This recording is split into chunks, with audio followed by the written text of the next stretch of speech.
আমার বাসায় ব্রয়লার মুরগি ঝোল করে খুবই কম রান্না করা হয়। বেশিরভাগ টাইমে এরকম করে রান্না করি। এতে আমার সময়ও যেমন বাঁচে তেমনি মজাদারও হয়। আর আমার বাচ্চারা এই আইটেমটা খুব পছন্দ করে, ব্রয়লার মুরগির এই আইটেমটা। ২-১ পিস নিলেই কিন্তু অনায়াসে পেট ভরে ভাত খাওয়া যায়। আর এটা শুধু ভাতের সাথে না, পোলাও, রুটি, পরোটা সব কিছু দিয়েই দারুণ লাগে খেতে।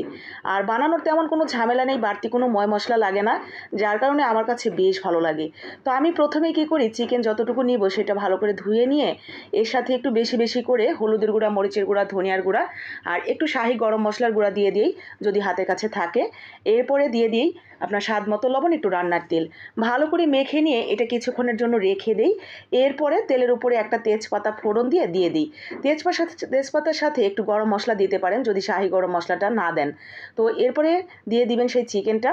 তো আমি এইভাবে দিয়ে বেশ কিছুক্ষণ আস্তে আস্তে রান্না করি। রান্না করতে করতে একটা পর্যায়ে খুব সুন্দর ভেতর থেকে সিদ্ধও হয়ে যায়।